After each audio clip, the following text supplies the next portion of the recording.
This video is brought to you in part by the subscribers of H&E Toys and from the comments and watch time from viewers like you. Thank you. Why, hello and greetings from Anthony at H&E Toys for a tribute to the Lazy Eyebrow. I am not as gifted an animator as he, but I will try my best. Anyway, this is the review of Age of the Prime Sky-Byte.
This is Transformers Age of the Prime Sky-Byte, who was originally from the Transformers Robots in Disguise 2001 animated series. He is a Voyager-class action figure. Since Legacy, Hasbro has been releasing a whole gambit of action figures from outside the Generation 1 overarching story. It is nice when we can dive into the multiverse. Get it? Dive? Because Sky-Byte is a shark? And now his accessories. Sky-Byte was packaged with 5 pieces, 2 of which you must separate from a sprue. The 2 largest pieces are side panels for his alternate mode. There were also 2 fins that were attached to the aforementioned sprue, and finally, a double-barreled harpoon gun that he can hold in his mouth. As far as scale, Sky-Byte is a great white shark, so of course he has scales, but in relation to how he works with vehicle scales, who knows? However, as an adult male, great white sharks can grow up to be 13 feet long and weigh over a ton. They can also swim up to 16 miles per hour. So to avoid them, simply drive faster than 16 miles per hour. Then again, why would you be driving in the water? If you are piloting a watercraft, you should then be traveling more than 14 knots. For size comparison, here is Animated Series Mate Legacy Velocitron Speedia 500 Collection Scourge, Kingdom Optimus Primal, Legacy Evolution Nemesis Leo, and Legacy United Thundertron. And for the heck of it, here is Studio Series 86 Grimlock, Studio Series 86 Optimus Prime, Studio Series 86 Jazz, and War for Cybertron Trilogy Bumblebee. In the end, Sky-Byte is a heck of a shark and definitely will not bite you while you are sleeping. Nope. But he may recite some bad poetry. And now, time for an advertisement. The Transformers will return after these messages. This video is also sponsored by me at thelazyeyebrow.com, where you can go and buy yourself a 3D printed upgrade for your Transformers.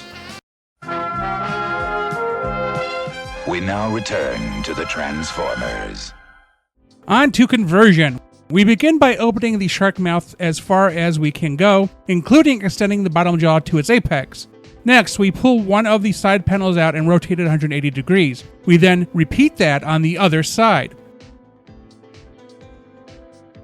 Then, we separate the top tail pieces and spread them out. After that, we separate the arms, straighten out the right wrist, and move the arms on the pins to its sides. The arms will need to be slid into the proper place before being connected to the chest. After that, we pull the shark head back on its double joint. Next, we pull the back and knees apart and stretch the legs. Then we push the robot head forward, and there's a peg on its neck that has to plug into the chest. Next, we clip the panels with the fins into the shark head on the back. Once we have him standing, we straighten out his arms, legs, and pauldrons. And now we're done. Boy, oh boy, look at him. He sure is pretty, and look at his grin.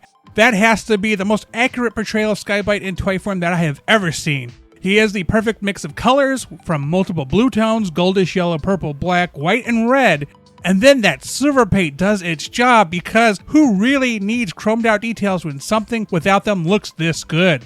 To top it off, that conversion made perfect sense. No instructions required. But some of the pegs under the shark bits are difficult to see when trying to attach them. And if the waist and legs are even off a little bit, things just do not connect. All in all, what a great job those guys at Hasbro did with this engineering.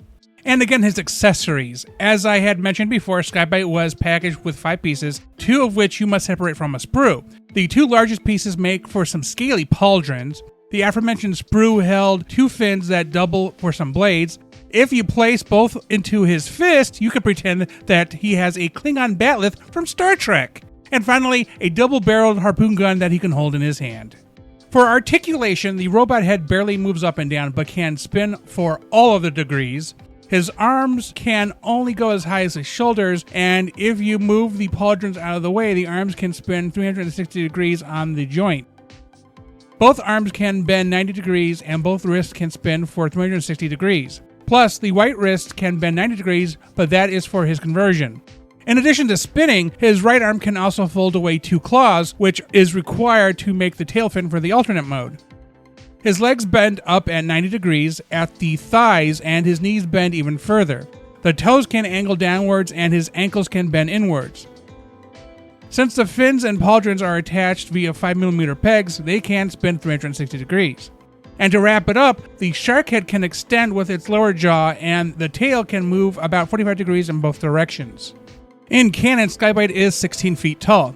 Compared to the Generation 1 crowd, he's about half the height of Optimus Prime. But anyone familiar with Beast Wars knows that the Maximal and Predacon alternate modes were in scale with the actual animals. Thus, the robot size was adjusted accordingly. Sure, there is the option to mass shift, which may explain why in Robots in Disguise 2001, the Predacons scaled with the Autobots.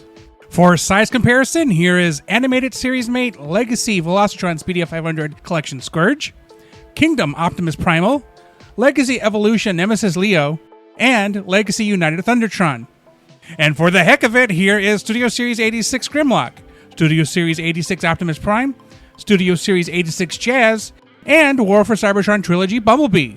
I have never owned a Sky-Byte action figure before. My youngest brother got into Transformers during the Robots in Disguise 2001 series run, so he had acquired Sky-Byte. I was never a fan of its misshapen alternate mode. I want sharks that can swim in a straight line, not in a wide circle. With that said, this Sky-Byte is a great action figure. Obviously, with more than 20 years of toy design innovation behind him, he is better than his previous action figures in pretty much every way. This has been Anthony of H&E Toys.